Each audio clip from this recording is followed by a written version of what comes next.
The UAP Herald, Case File 020, What Fell on Pokhara. Start with a field, a terraced hillside field on the northern edge of a town called Pokhara, in the middle of Nepal, in the foothills of the Himalayas. It is the morning of the 26th of March, 1968, and a farmer walks out to his land, the way he has every morning of his life. And there is a hole in it, a crater, fresh, and sitting in the crater, or near it, is a piece of metal that does not belong to anyone he knows, a sheet of it, curved, man-height across. The night before, the whole valley had heard a sound like thunder and seen something blazing in the sky, flashing on and off, before it came apart above the Kaski hills. Now, that story on its own is a village story. It is the kind of thing that gets told at a tea stall and then forgotten. Except this one did not get forgotten, because somewhere in an office, a long way from Pokhara, somebody in the government of the United States wrote it down, neatly, in a table, in a classified intelligence report, right underneath 6 other sightings from 4 different countries, all in the same 5 weeks.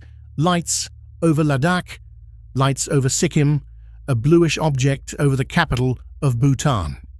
And then, at the very bottom of the last page, in the same flat bureaucratic type as everything else, a huge metallic disc-shaped object found in a crater. Tonight, the real declassified file. A Central Intelligence Agency information report distributed on the 11th of April, 1968, held for decades and then handed back to the public in 2026. It logs 7 strange things in the sky over the most dangerous mountain border on Earth, and 1 strange thing on the ground. We are going to read it, line by line, in its own words. We are going to follow what the file will not tell you, what fell, who took it, and where it went. And because this is a Herald file and honesty is the entire job, we are going to tell you plainly the most likely answer, the boring one, the one the record itself hands us, and then show you the exact piece of this story that the boring answer still does not close. This is not a story about aliens. It is a story about a metal disc, a mountain, and a government that quietly asked for a piece of it. Let's follow the paper. First, the container. Before you weigh what a document says, you weigh what it is. And what this is a genuine article, almost aggressively ordinary in its packaging, which is exactly what makes it worth your time. The header runs across the top of the page in heavy block capitals, printed twice like a stamp on a crate. Information report, Central Intelligence Agency. Under it, a line that tells you precisely how much the agency itself is vouching for the contents, which is to say, nothing. This is an information report, not finally evaluated intelligence. Hold on to that phrase, because it is the key to the whole night. This is not the CIA concluding anything. This is the CIA collecting something, raw field reporting, passed up the chain, unassessed, unjudged. Whatever these lights were, the agency is not telling you. It is only telling you that somebody somewhere saw them, and that the report was worth filing. The metadata is filled in the way these forms always are. Country, India, Nepal, Bhutan, China. Date of information, February to March, 1968. Subject, typed plainly across the top. Sightings of unidentified flying objects in Ladakh, Nepal, Sikkim and Bhutan. Date distributed, the 11th of April, 1968. So filed within about 2 weeks of the last event it describes, and then the handling markings, which matter more than they look. Across the top and bottom of every page. Confidential, no foreign disem, controlled disem. Read that against the disclaimer for a second, because there is a small tension in it worth noticing. The agency says this is raw, unevaluated, not to be trusted as conclusions material, and then it classifies it and stamps it no foreign distribution. You do not lock a filing cabinet on something you think is nothing. Raw did not mean unimportant, it meant unfinished. There is one more line on the cover, printed in fresh modern ink over that 50-year-old typescript, and it is the only reason you and I are looking at this at all. Approved for release 2026 under Section 1842 of the National Defense Authorization Act for fiscal year 2024. That is the current UFO records law, the one that has been prying open the vaults over the last couple of years, the same statute behind file after file we have read on this channel. A closed Cold War intelligence report on lights over the roof of the world pulled from the dark and handed back. Whatever you make of what it says, and we are getting to what it says, the object itself is exactly what it claims to be. A real report, in the real record, released by the real government that wrote it. So where are we exactly? Because the geography here is not incidental. The geography is half the story. Look at the 4 names in that subject line: Ladakh, Nepal, Sikkim, Bhutan. Draw them on a map, and you have just traced the single most militarily sensitive stretch of high-altitude frontier on the planet. This is the roof of the world, the Himalayan crest. And on the far side of that crest is Tibet, which is to say China. And the year is 1968, which means this border is not quiet. 6 years earlier, in 1962, India and China had fought a short, brutal war right across these ridgelines, in Ladakh, in the passes above Sikkim. The wounds were open. Both sides had troops dug in at altitude, artillery ranged on the passes, aircraft probing the thin air. This was one of the most watched empty spaces on Earth. So when strange lights start crossing that sky in the winter and early spring of 1968, you can see instantly why an American intelligence report would care. Not because Washington thought Bhutanese villagers were seeing spacecraft, because anything that flies over that border, anything that leaves a trail at 20,000 feet over Ladakh, is, first and most obviously, a question about what the Soviets or the Chinese are testing. That is the lens this file is written through.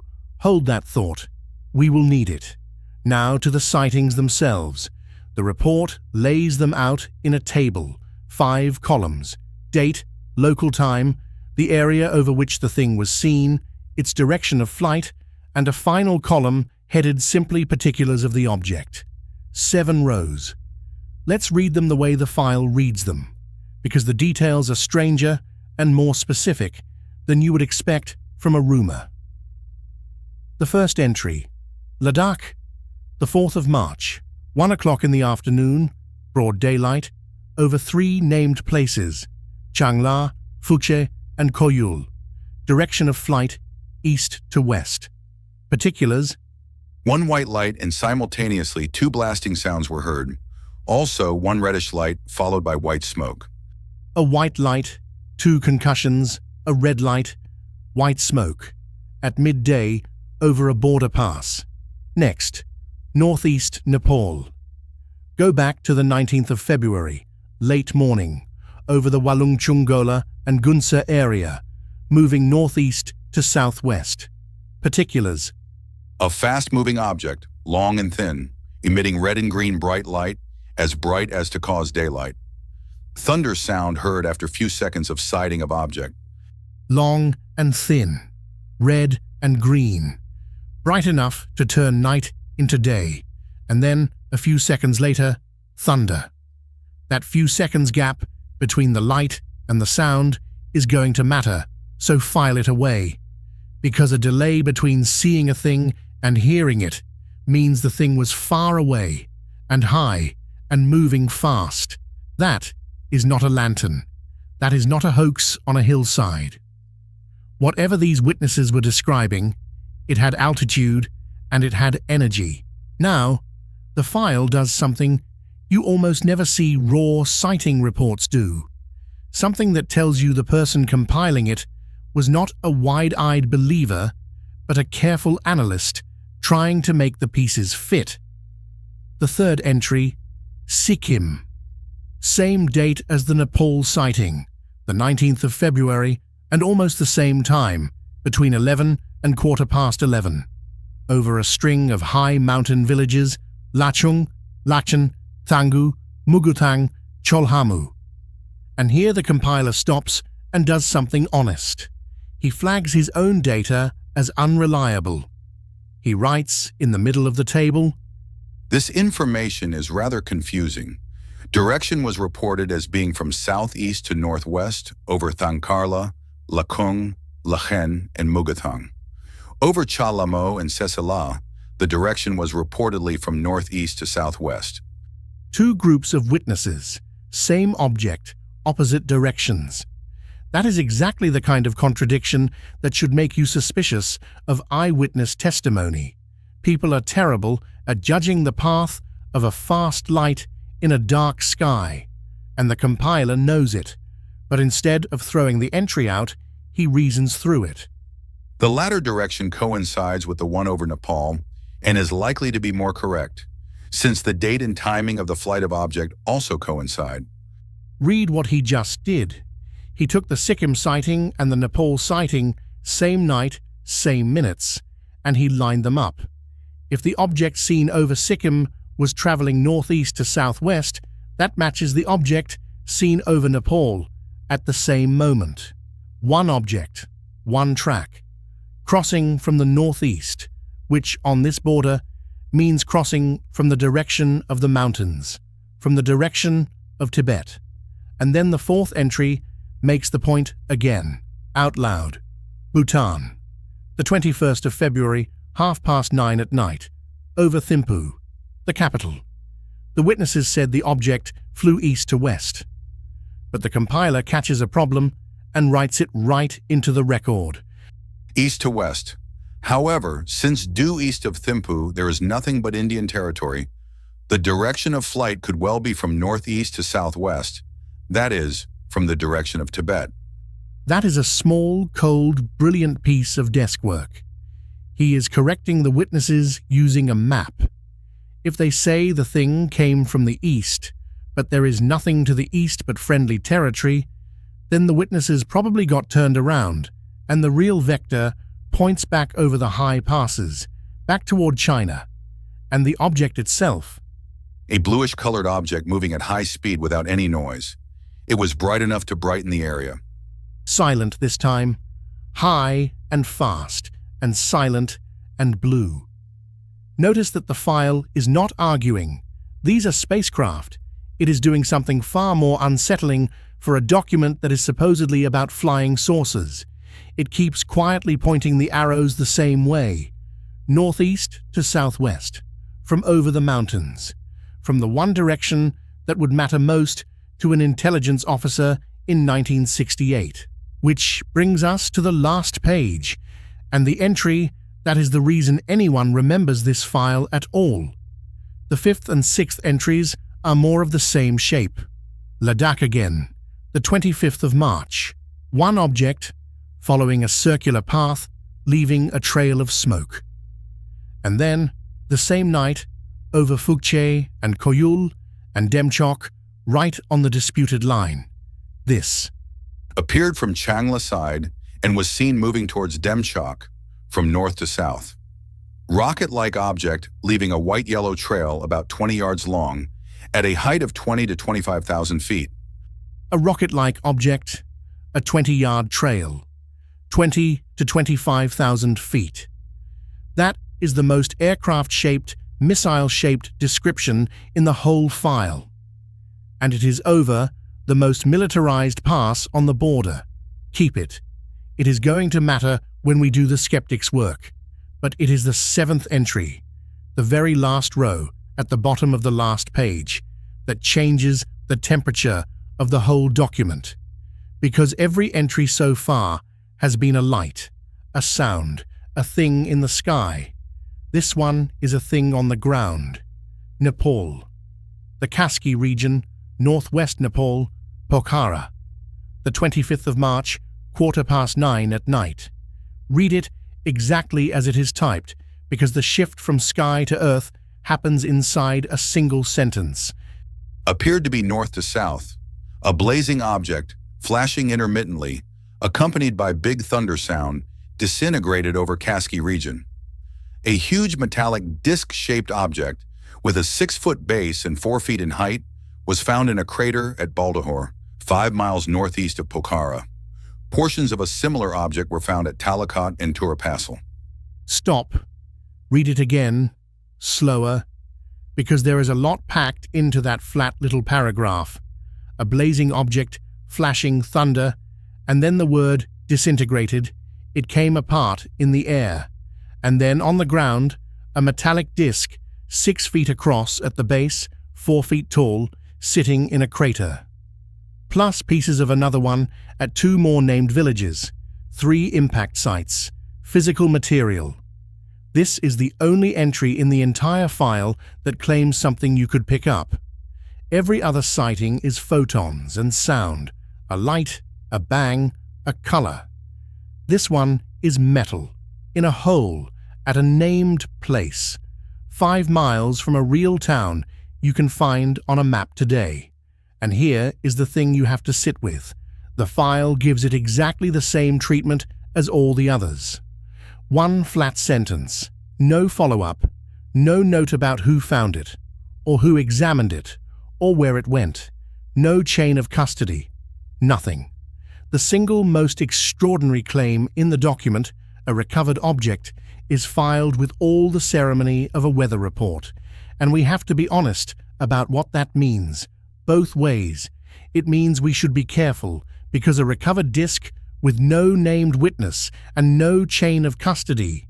Inside a report, the CIA itself, stamped not finally evaluated, is not proof of anything. But it also means this: somebody in the United States government thought the account was solid enough and specific enough to write into a classified file and lock away. The place names are real. The distances are real. This was not filed as a fairy tale. It was filed as intelligence. Now, before we chase what fell, we have to talk about how this piece of paper even reached us, because the story of the file is almost as strange as the story in it. The version released in 2026 is not clean. It is a bundle. 3 different things, scanned and released as one document. The report itself, from 1968, is only in the middle. And wrapped around it are 2 artifacts from other years that got filed alongside it. And they tell you how the American machine actually handled this material. The first is a record system printout, and it is dated 6 years after the sightings, June 1974. It is the ugly all capitals output of a mainframe search, and at the top it says where the search was run. Circle offline output. Headquarters Foreign Technology Division, Wright-Patterson Air Force Base, Ohio. Wright-Patterson. Stop there for a second, because that address is not a coincidence. Wright-Patterson Air Force Base is the home of the Foreign Technology Division, the Air Force's shop for taking apart the enemy's aircraft and figuring out how they fly. And it is the same base that, for 17 years, housed Project Blue Book, the Air Force's public UFO investigation. This report on Himalayan lights was being pulled and reprinted in 1974 out of the exact institutional drawer where America kept both its foreign technology intelligence and its flying saucer files. Those were the same drawer. That is the quiet fact this printout hands you. And then there is a line on that printout that is either meaningless or wonderful, and we genuinely cannot tell you which, so we will just show it to you. 152 documents satisfied this search for Linda. 152 documents. For Linda. That is all we get. No surname, no office, No reason. Somebody named Linda at CIA headquarters ran a record search in 1974 that returned 152 UFO-related documents, and this Himalayan report was one of them. We could not identify Linda. We are not going to pretend we could, but sit with the scale of it. This 6-page file that we are spending an hour on tonight was to the system that held it, item 1 of 152. One folder in a wall of them, and the third thing bundled in. This is the detail that once you see it, you cannot unsee. Scanned in, right next to a report about a metal disc in a Nepali crater, is a magazine clipping. A photo caption from around the same period about two famous Americans. One of them, He is convinced UFOs are intelligently controlled from outer space. Donald Kehoe, director of the National Investigations Committee on Aerial Phenomena. Donald Kehoe, the retired Marine major who ran the biggest civilian UFO group in America and spent the 60s insisting loudly in public that the objects were extraterrestrial and the government was hiding it. And the other man in the clipping? He will try to find out. Dr. Edward Condon, recently named director of the Air Force-sponsored civilian investigation of UFOs, with headquarters at the University of Colorado in Boulder. Edward Condon, the physicist the Air Force paid to run the study that would, in January of 1969, officially conclude that UFOs were not worth another minute of science's time, and effectively shut Blue Book down. Think about the irony sitting in this one bundle. On the public stage, in 1968, America was in the middle of deciding UFOs were nonsense, closing the books, telling its citizens to go home. And in the same institutional drawer, in a folder marked Confidential, No Foreign Distribution, its intelligence machine was quietly filing 7 fresh sightings and a recovered disc from the roof of the world. The public was told the case was closed. The file cabinet says the collecting never stopped. So, back to the field, back to the crater at Baltichaur, because the CIA report is a dead end on this point. It tells you a disc was found and then simply stops. The document does not tell you who found it or what happened next, but it turns out the rest of the story did survive. Not in a spy file, but in Nepal, in living memory, and in a second set of declassified American cables. And it was pieced back together, decades later, by Nepali journalists who went and knocked on the doors. We are leaning on their reporting now, and we will tell you every time we are. Here is what they found. The crater was in the field of a farmer, a man named Kul Timilsina. What he pulled out of the ground was not a saucer with rivets. It was a sheet of metal, curved, maybe 2 meters by 1, with rounded corners. His wife was there. Years later, an old woman by then, she described it to a reporter, and it is worth hearing in a human voice instead of a bureaucratic one. We saw the thing in the field in the morning. It looked like a lid, a covering of some sort. A lid, a covering of some sort, and a neighbor, a boy of about 8 at the time, remembered it just as plainly.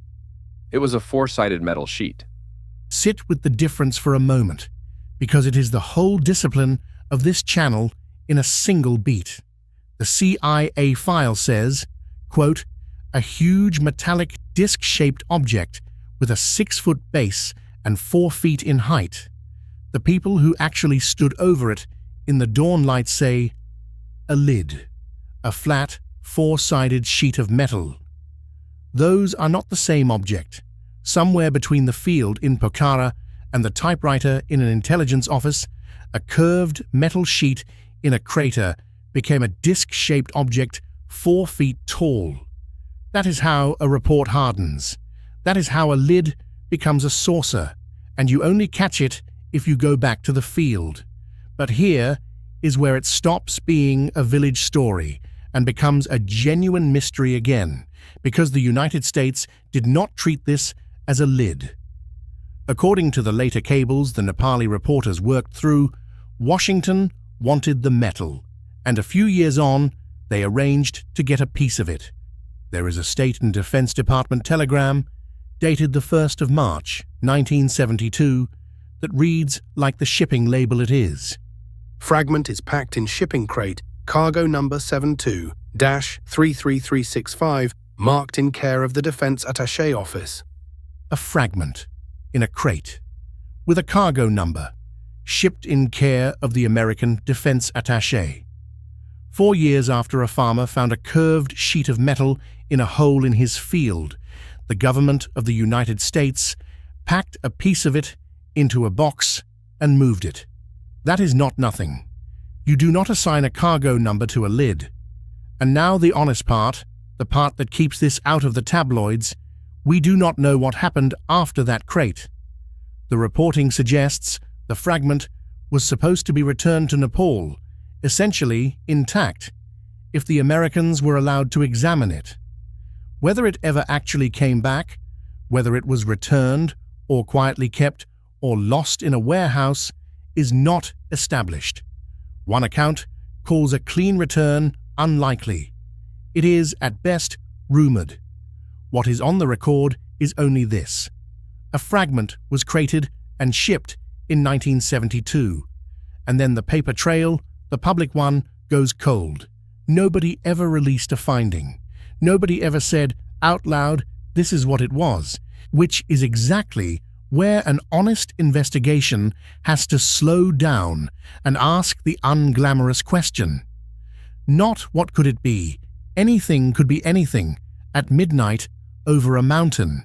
The question is, what is it most likely to be? And the record, if you are willing to read it against the grain, hands you two very sober answers. The first one is about who owns the sky over those passes. Remember the geography. The whole file keeps pointing its arrows northeast to southwest, back over the high border from the direction of Tibet. Now layer on a fact the CIA itself admitted decades later in its own official history. Through the late 1950s and most of the 60s, the agency was flying two of the most secret aircraft ever built, the U-2 and then the even faster, higher Oxcart, at altitudes no one on the ground was supposed to be able to reach. And when its own historian totted up the Cold War UFO reports, he wrote something remarkable. Over half of all UFO reports from the late 1950s through the 1960s were accounted for by manned reconnaissance flights, namely the U-2 and the Oxcart, over the United States. Over half. Now, and we flag this honestly, that over half figure is the agency's own claim, and some analysts think it is too tidy, too convenient, a number that does more explaining than the evidence supports. Fair. But even if it is only partly true, the principle is devastating for a mystery like this one. For years, the single biggest source of unexplained lights in the sky was secret aircraft, flown by the very governments assuring everyone there was nothing to see. And 1968, over the Sino-Indian border, was wall-to-wall with secret aircraft, American, Soviet, Chinese, Indian, all of them probing that frontier. A rocket-like object at 25,000 feet over a disputed pass is, before it is anything else, a very good description of a missile test or a reconnaissance flight.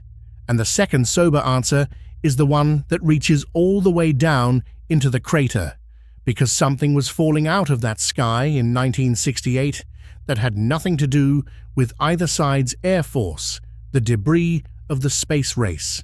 Both superpowers were throwing hardware into orbit at a furious rate, and what goes up in pieces comes down in pieces, burning, flashing, thundering, disintegrating, exactly the words the witnesses used. And here is the detail that closes the loop, and it comes from the American government's own contemporary paper, a United States Embassy letter written in August of 1968 months after the event, proposed an explanation for the Pokhara metal. It suggested the object could be of Soviet origin, the re-entering rocket body from the launch of a satellite called Cosmos 208, Soviet space junk. That is the leading explanation, offered at the time, by the Americans themselves, and it fits almost everything. The blazing, flashing descent, the thunder, the disintegration into pieces across 3 villages, the curved metal lid rather than a machined craft, a spent rocket stage tumbling out of orbit, breaking up over the Himalayas. But, and this is the reason we did not just play you the boring answer and go home. We could not independently confirm the crucial fact underneath it. We went looking for Cosmos 208 to check that it actually re-entered the atmosphere over that part of the world on that night, and we could not verify it. The public re-entry records we could find do not place that particular object over the Himalayas on the 25th of March, so we will tell you exactly what we can stand behind. The United States government, in its own letter, believed the most likely answer was Soviet space debris. That is real, and it is probably right, but it was offered as a hypothesis, not a confirmed identification, and the specific satellite behind it we could not nail down. Which is the honest ending, not the exciting one. The best explanation on the table is space junk we cannot quite finish proving. So let's give the deflationary case its full, fair hearing, because it is strong, and pretending it isn't would be exactly the kind of dishonesty this channel exists to avoid. Take it piece by piece, and it dissolves.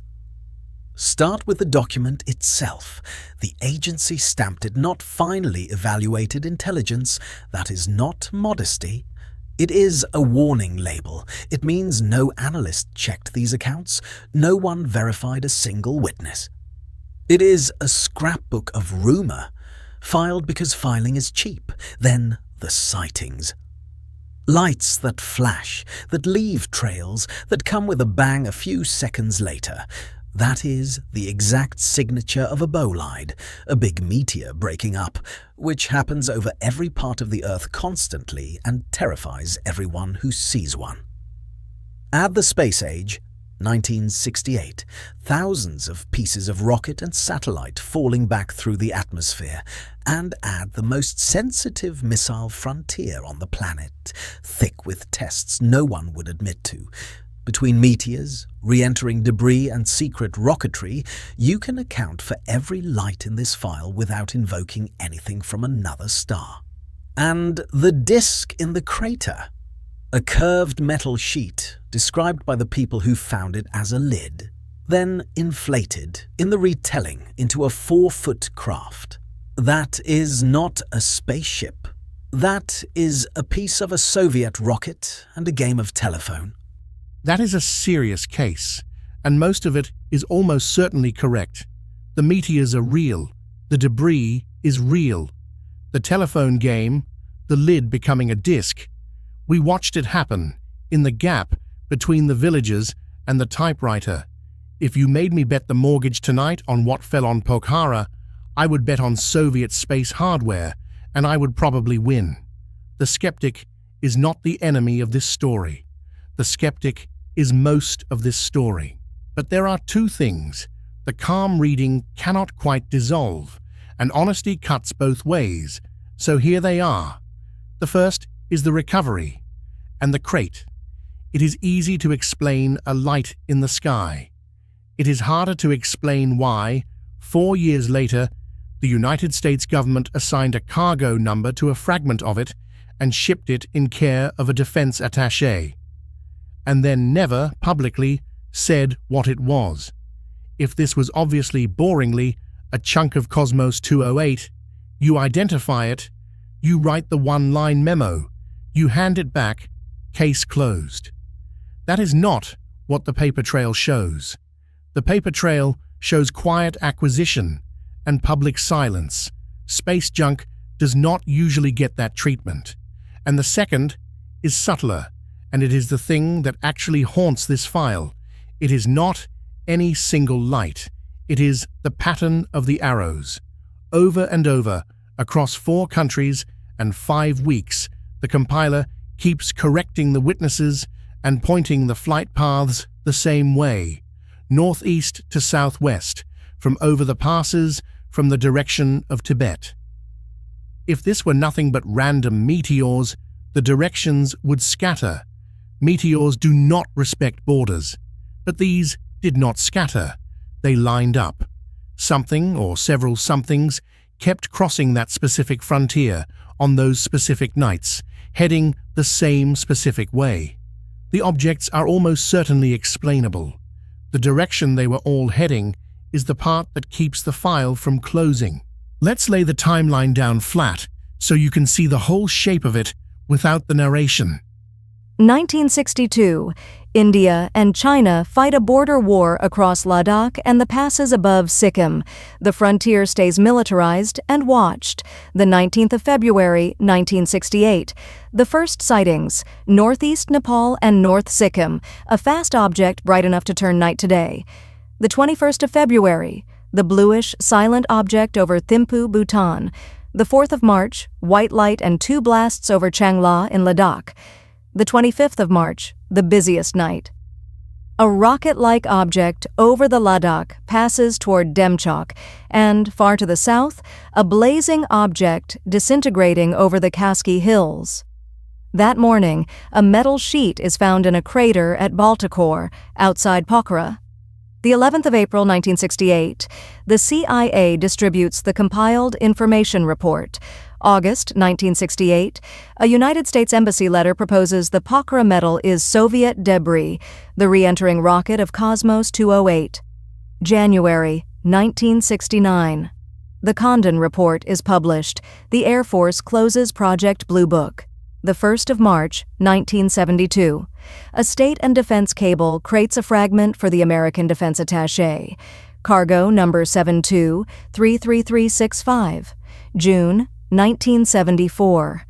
A record search at Wright-Patterson pulls this report as one of 152 UFO documents for someone named Linda. 2026, the file is re-released to the public. That is the spine. Every date on it is on paper. What crossed the sky and what sits in that crate today is the part the paper will not say. So let's do the thing this channel exists to do. Separate what we know from what we do not, with no thumb on the scale. What we know. We know the file is real.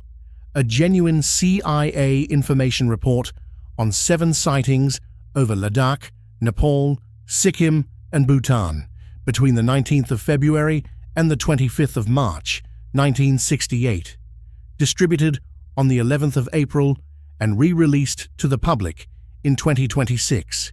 We know it stamped itself not finally evaluated, raw collection, not conclusion. We know one entry reports a metallic object found in a crater near Pokhara and that villagers there really did find a curved sheet of metal that morning, described by the people who touched it as a lid, not a craft.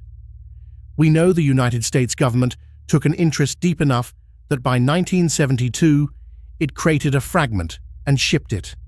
And we know that at the time, the Americans' own best guess was Soviet space debris. Now what we do not know, and we will not shrink this list to make the story neater. We do not know what any of the 7 objects actually were. The file never says, and neither will we. We do not know that a true recovered craft ever existed. The document has no witness, no chain of custody, and the eyewitness reality is a metal lid, not a saucer. We could not confirm that Cosmos 208 re-entered over the Himalayas that night, so the leading explanation stays a hypothesis, not a proof. And we do not know what happened to the fragment the United States created in 1972, whether it came home or whether it is still, somewhere, in a box with a cargo number on it. What we know is narrower than a flying saucer and stranger than a shrug. A real government quietly collected 7 strange lights over the most dangerous border on Earth, took a piece of one of them, and never told anyone what it found. So what do we do with a file like this? We do not tell you a spaceship crashed at Pokhara. It almost certainly did not. The most likely answer, the answer the American government reached for at the time, is a piece of a Soviet rocket, breaking up over the mountains and a curved metal lid that grew, in the retelling, into a disc. We will not let the word disc, typed by a stranger at a typewriter, outweigh the word lid, spoken by the woman who stood over it in the dawn. But we also will not let the boring answer bury the 2 things it does not close. A government does not assign a cargo number to a lid and then go silent for half a century, and random debris does not keep crossing one specific border on one specific heading, night after night. Strip this file down to what survives the skeptics, and what is left is not aliens. It is stranger and quieter and more human than that. A farmer, a crater, a sheet of metal, and a superpower that wanted the metal badly enough to crate it and never, ever said why. Somewhere maybe there is still a box. Cargo number 72-33365. And we do not know what is in it. Case file 020. What fell on Pokhara. Filed. This episode was investigated and produced by an autonomous multi-agent AI system. The real declassified report, read line by line, every sighting quoted from the page, every outside claim checked against independent reporting, and every place we could not confirm something flagged out loud, with nothing extraterrestrial stated as fact. The case file and the source link are in the pinned comment. The UAP Herald, declassified, investigated, filed.